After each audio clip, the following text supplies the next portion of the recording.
Primero, muy buenos días con todos los presentes. Quiero agradecer que se han tomado el tiempo para venir a iniciar esta discusión de varios asuntos que de hecho son preocupación no solo de la Universidad de Cuenca, sino en general de las universidades y escuelas politécnicas que forman el sistema de educación superior a nivel del país. Quiero empezar pues saludando la presencia de la señora vicerrectora, la doctora Catarina León Pesantes, del señor vicerrector también de la Escuela Politécnica Nacional, de la señora directora pedagógica de la UNAE, de los señores decanos, subdecanos y de demás profesores que nos acompañan el día de hoy. La verdad es que desde hace algún tiempo, desde el año pasado, en noviembre del año pasado, planteamos la necesidad de discutir varios asuntos dentro de la universidad, ¿no? Y entre ellos tenemos pues docencia, investigación, tenemos también vinculación con la sociedad, sostenibilidad financiera.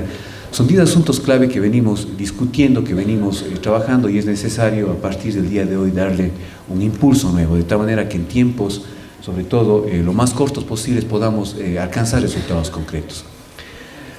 Haré una pequeñísima introducción de dónde nacen los asuntos clave. Lo dije en algún momento, pero creo que es necesario volver a mencionarlo.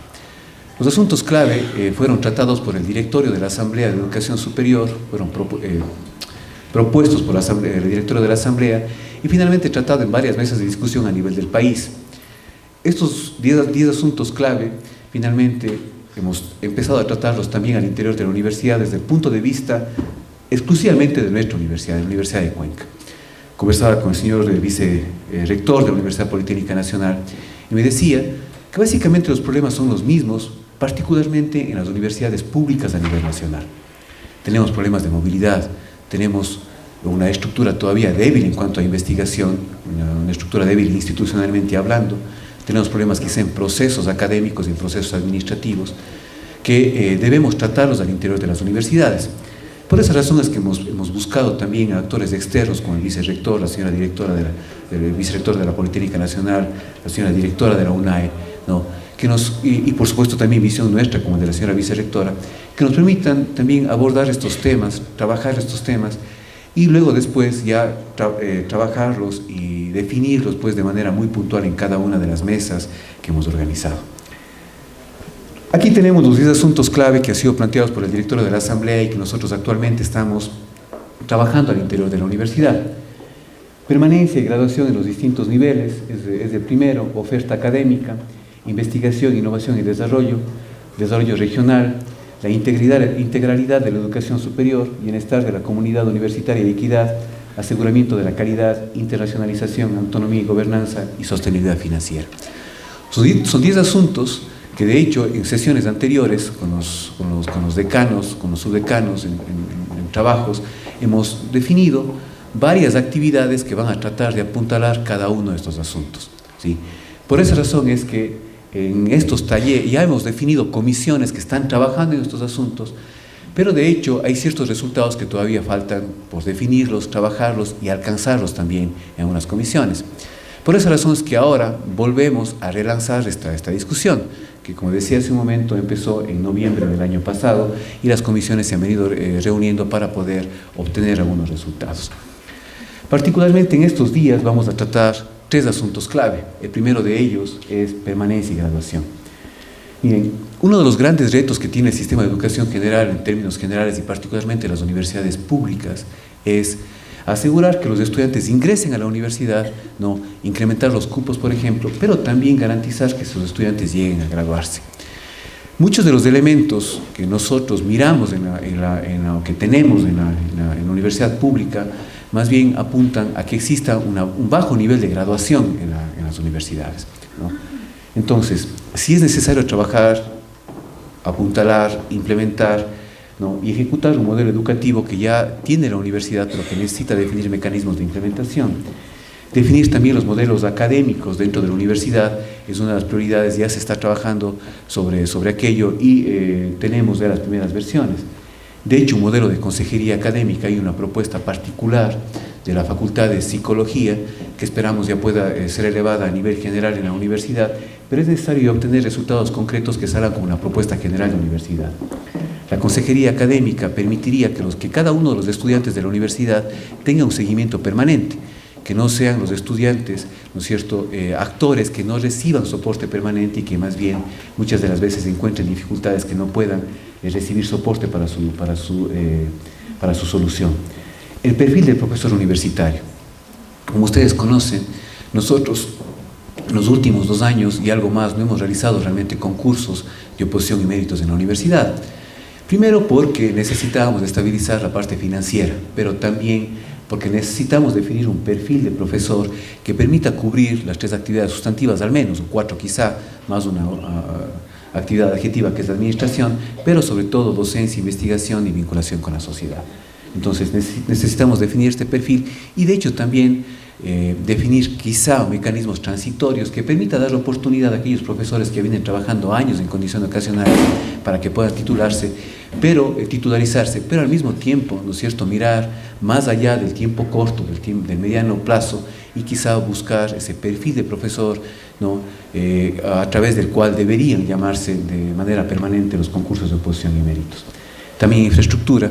Vemos que los laboratorios, que la infraestructura física necesita ser revisada, más aún cuando nosotros tenemos un nuevo campus en construcción en Barzay y por lo tanto deberíamos reorganizar los otros campus del Central, el Yanuncay y también de hecho el Campus Paraíso. Y por supuesto también las becas estudiantiles. Tenemos, al ser una universidad pública, al recibir estudiantes de diferentes sectores socioeconómicos, miramos que tenemos estudiantes sin duda que tienen muchas posibilidades económicas para realizar sus estudios, hasta el punto que, siempre he colocado el ejemplo, nos piden por ejemplo un parqueadero dentro de la universidad para venir con su vehículo, pero al mismo tiempo también tenemos estudiantes que tienen que trabajar para poder solventar sus estudios. Esto les coloca definitivamente en desventaja con respecto a aquellos estudiantes que tienen posibilidades de realizar estudios. Por lo tanto, necesitamos también revisar nuestro sistema de becas estudiantiles de tal forma que podamos llegar de manera más amplia, sobre todo a los sectores más vulnerables y por lo tanto generar sobre todo políticas de equidad dentro de la universidad.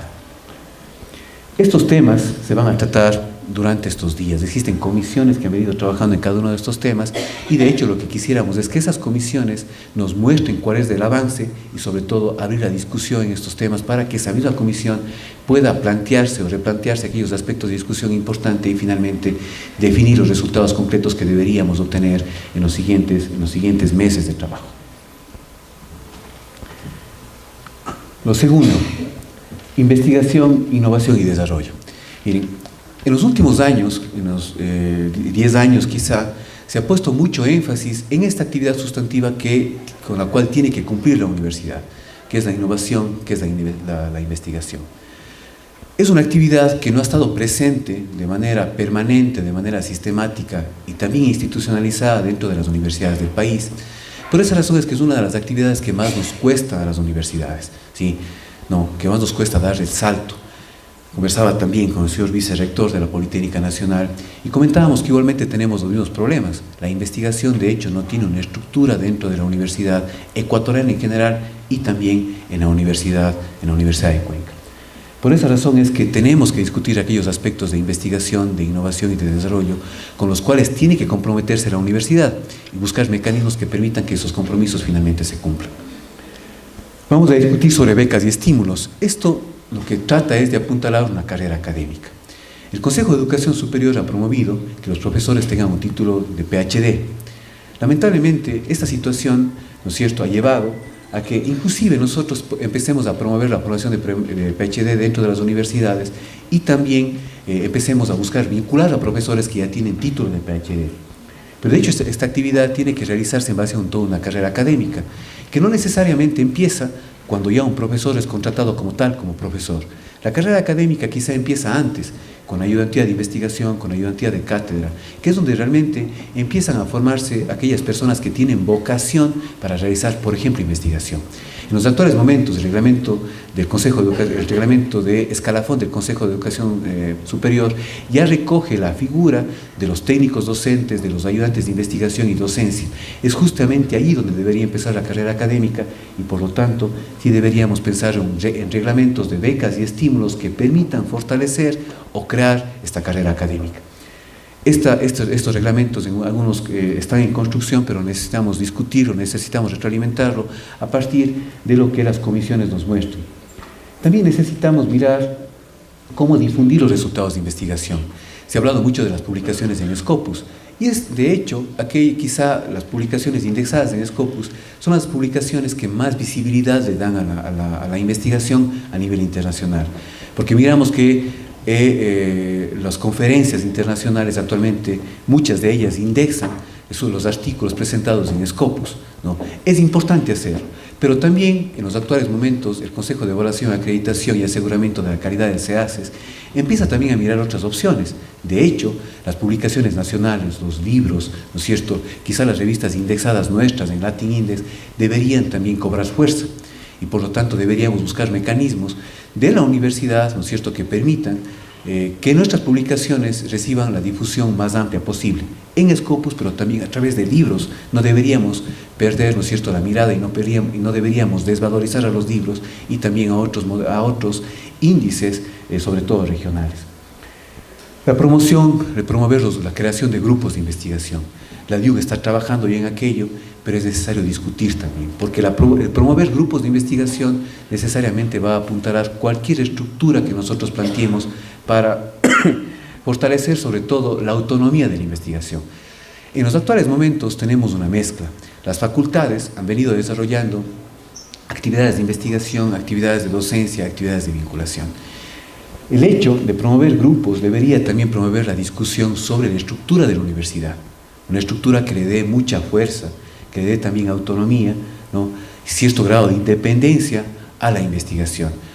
Y hemos discutido con los decanos, la verdad, en varias ocasiones, porque también romper ese mito de que las facultades tienen que dedicarse a todo nos ha tocado 2 años. En los actuales momentos los decanos están muy abiertos, las facultades sobre todo están muy abiertas a empezar a concentrar sus actividades en la organización, en la administración, en la gestión académica de las carreras sobre todo, que ya implica una responsabilidad bastante alta, que implica tareas bastante altas, pero la investigación debería estar focalizada en los grupos y departamentos de investigación. También necesitamos vincularnos con la sociedad desde el punto de vista de la investigación, por lo tanto necesitamos observatorios de ciencia, tecnología e investigación que permitan conocer cuáles son nuestras fortalezas, las capacidades que nosotros podemos ofertar a la sociedad, y también conocer cuáles son las necesidades que tiene esa sociedad desde el punto de vista de investigación que tiene que abordar la academia. Necesitamos también capacitarnos en docencia e investigación. En el asunto clave anterior, la permanencia y graduación, hemos mirado con preocupación que de hecho uno de los problemas que tenemos en la universidad es la altísima deserción.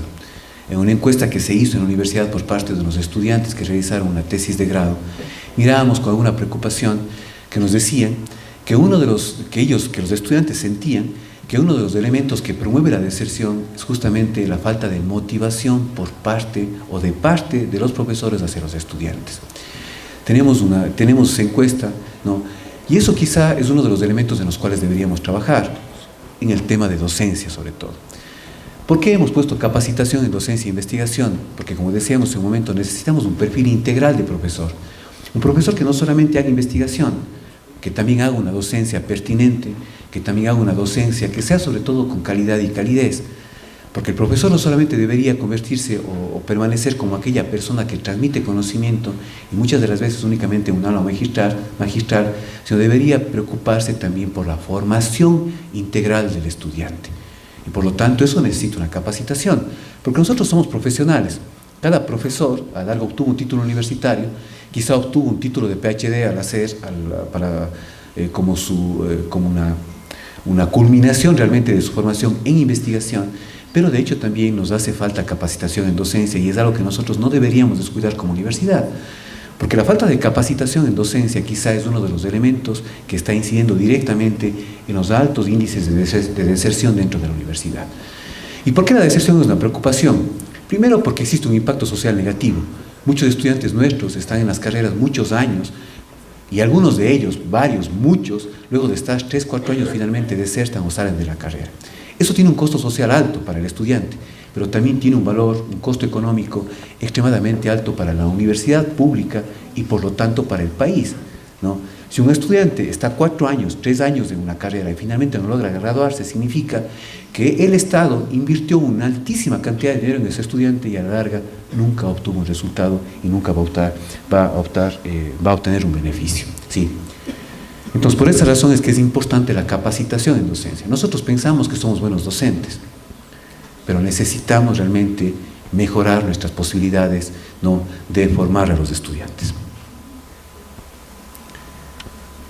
Siguiente, por favor. La sostenibilidad financiera.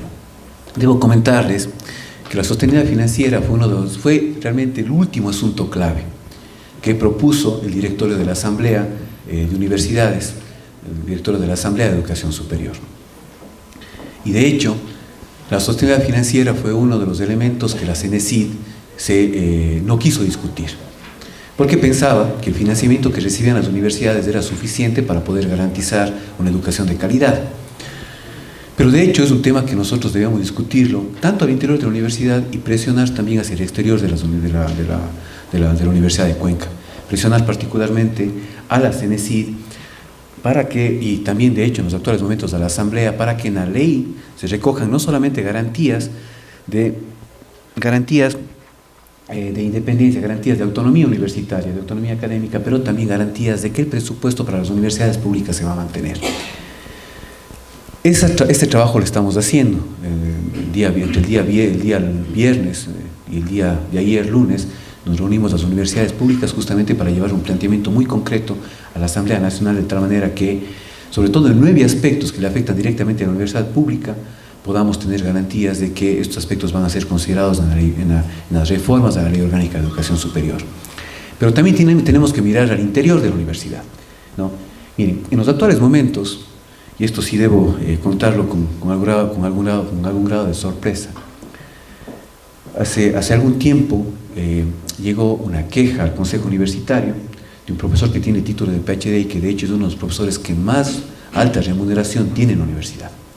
Este profesor decía que sentía indignación porque la facultad a la cual pertenece este profesor no le había asignado 2 profesores para que actúen como ayudantes de investigación en un proyecto que él tenía, que fue aprobado directamente por la facultad. Miren, yo creo que la universidad tiene responsabilidades para garantizar que cada profesor universitario tenga un salario digno, un salario justo que le permita realizar sus actividades de docencia, investigación y vinculación con la sociedad y de hecho también gestión. Pero también los profesores tienen responsabilidades, más aún cuando de hecho sí debemos reconocer que la universidad y de hecho también el Estado ha hecho un esfuerzo para incrementar los salarios de la universidad. No es un reclamo de ninguna manera, ¿sí? Pero sí tenemos que asumir también cada profesor en la universidad el reto, ¿no?, de cumplir con la obligación que nosotros tenemos, no solamente para hacer docencia, investigación y vinculación, sino también para hacer gestión. Cada profesor tiene que convertirse en un gestor, en un emprendedor, que también le genere recursos a la universidad. Por esa razón es que ahí existe una mesa de discusión en la que nosotros buscamos promover políticas para captar fondos. De hecho, las autoridades estamos haciendo esfuerzos a través de proyectos, a través de las gestiones con los ministerios, con la misma CENESID, para captar fondos, ¿no? Y también las otras, buscar una estructura de departamentos, por ejemplo en investigación, busca dar facilidades a los profesores para que capten fondos. El mejorar las condiciones de docencia permitiría liberar de horas de docencia, sin quitar la responsabilidad, por supuesto, liberar de horas de docencia para que se puedan realizar actividades de investigación y gestión. Pero también cada profesor debería comprometerse con la universidad y con su propia gestión de fondos, ¿sí? Porque imagínense lo que sería para la universidad, que aparte de contratar un profesor que dirija un proyecto de investigación que además es aprobado por la facultad y no por un ente superior a las facultades, que aparte de eso, nosotros mismos tenemos que contratar profesores de la universidad para poder entregar a ese profesor la capacidad de que tenga ayudantes de investigación. Ese modelo no funciona en ninguna universidad del mundo, la verdad. Cada profesor tiene que hacerse cargo de sus responsabilidades. El emprendimiento. Miren, el emprendimiento es una actividad que todavía le queda pendiente a la universidad. Hay esfuerzos, debo reconocerlos, de la Facultad de Ciencias Químicas y tenemos que institucionalizar el emprendimiento, pero también de una manera que sea responsable. Porque la verdad es que en el mundo también empieza a generarse, al menos en algunos países, lo que se conoce como la burbuja del emprendimiento. Empiezan a generarse muchas empresas pequeñitas que no llegan a fortalecerse y finalmente desaparecen. Por esa razón es que nosotros tenemos que generar procesos de innovación, emprendimiento, sobre todo a través de la generación y la promoción, el promover más bien la generación de empresas de base tecnológica, que le permitan, ¿no?, que esas empresas efectivamente se fortalezcan y puedan tener un futuro, ¿no?, un futuro que no sea precario, un futuro que les permita sobrevivir, ¿no?, y que les permita sobre todo aportar con la generación de conocimiento e innovación para el país. De hecho, también el fortalecimiento de las empresas públicas. Hemos mirado con mucha preocupación que en las últimas reformas de la Ley Orgánica de Educación Superior se está limitando la generación de empresas públicas de las universidades, porque se piensa que las empresas públicas son o generan una competencia desleal con los profesionales. Deberíamos evitar esto. Nuestras empresas públicas deberían, por una parte, realizar consultoría muy especializada que efectivamente permita que las capacidades de los profesores, que la alta preparación que tienen, se coloque al servicio de la sociedad, por una parte, y por otro lado que también estas empresas sean un brazo que facilite la administración de la universidad. Nosotros miramos que en muchos de los casos las empresas públicas se convierten en una herramienta que permite sobre todo gestionar de manera más eficiente los fondos de autogestión, ¿no? Evitar que esos fondos de autogestión ingresen a la universidad, que usualmente, cuando nos ha pasado que muchas de las veces llegan en los últimos meses del año, y es difícil comprometer esos recursos para el siguiente año. Y cuando no se comprometen esos recursos, simplemente se quitan, ¿no?, por parte del ministerio del presupuesto, es decir, se pierden finalmente esos fondos. Las empresas públicas sí son una herramienta útil para las universidades. Entonces, hay que discutir cómo fortalecer esas empresas, cómo establecer una relación mucho más fluida entre los profesores, con la altísima preparación que se tiene, con las empresas públicas. Bien, estos tres asuntos son los que se van a tratar entre el día de hoy y mañana. En una primera parte, ¿no es cierto?, hemos pedido pues a personas que están trabajando sobre estos temas, que conocen sobre estos temas, que nos permitan conocer cuál es su visión, ¿no?, cuáles las propuestas quizá que se están llevando adelante en otras universidades como la UNAE, como la Politécnica Nacional y también en nuestra universidad, ¿ya? Y luego de esto empezaremos a discutir ya cada uno de los temas que hemos mencionado en las mesas, en las comisiones que se han conformado para estas discusiones. Y de hecho lo que nosotros esperamos es fundamentalmente tener tres aspectos que abordar. Lo primero, las actividades, ¿no? Lo que queremos es la difusión de los resultados del trabajo de las comisiones, como decía, y también generar una discusión en base a la visión, a las propuestas que nosotros tendremos de otras universidades. Luego, después, también definir resultados concretos. Lo que necesitamos es que esas comisiones nos entreguen resultados concretos, ¿sí?, que nos digan, cada comisión va a entregar este resultado. Por lo tanto, lo que nosotros esperaríamos es que nos entreguen políticas, reglamentos concretos, procesos concretos quizá, y también a lo mejor propuestas concretas. Imaginémonos, conversaba el día de ayer, me parece, con Juan Francisco Cordero de la Facultad de Ciencias Económicas, y decía, tenemos que definir ya las carreras que pueden ser susceptibles de ingresar en este modelo de formación dual, y particularmente proponía dos. Entonces yo creo que, por ejemplo, tener una propuesta de 2 carreras de formación dual en el tema de discusión, no ahora, pero por ejemplo en el caso de la oferta académica, serían ya propuestas muy concretas. 2 carreras, y la propuesta concreta para la formación de estas carreras sería una propuesta concreta. No importa, no estamos pidiendo que nos entreguen esta propuesta en 15 días, en un mes o 2 meses, el tiempo que necesiten para obtener un resultado concreto. Entonces, la idea sería discutir lo que se ha avanzado en las comisiones, generar resultados concretos, y finalmente esos resultados concretos esperaríamos que se puedan obtener a través de un cronograma que tenga fechas y que también tenga responsables. Muchas de las veces las comisiones permitirán, o son más bien un espacio de discusión, pero a lo mejor de esa comisión habrá 1, 2, 3, o a lo mejor todos los miembros de la comisión que se hagan responsables para la formulación ya del resultado concreto que nosotros esperaríamos. Entonces, si ustedes se fijan, en este momento tenemos los 3 asuntos clave, ¿no?, que discutiremos en el día de hoy y mañana, y lo que esperaríamos que estos asuntos se discutan en este marco. A las actividades, difusión de los resultados parciales, la discusión, definir los resultados concretos, y de hecho también plantearnos un cronograma, ¿no?, que ya dependería de cada comisión. Ahí no vamos a tener una camisa de fuerza, no vamos a poner el plazo de 1 o 2 meses. Vemos que hay comisiones que necesitan más tiempo, pero hay otras comisiones que a lo mejor en el lapso de semanas o pocos meses podrán entregarnos el resultado. Sí. Yo quiero agradecerles a todas las personas que están presentes. Hay otras personas también que están en las comisiones que serán incorporando poco a poco y están ya involucradas en el trabajo. Y de hecho quiero pedirles eso, sobre todo el involucramiento. El trabajo de todos y cada uno de ustedes no significa que solamente los que estamos aquí vamos a trabajar. en el trabajo ya de las comisiones habrá que ir incorporando, habrá que ir vinculando a la mayor cantidad de personas de tal manera que podamos obtener un resultado concreto, pero también con la discusión suficiente. Quiero agradecerles tanto a las personas que han estado a cargo de la organización, a las personas que nos acompañarán con las charlas generales para abordar estos temas y también al trabajo de cada uno de ustedes. Muchísimas gracias.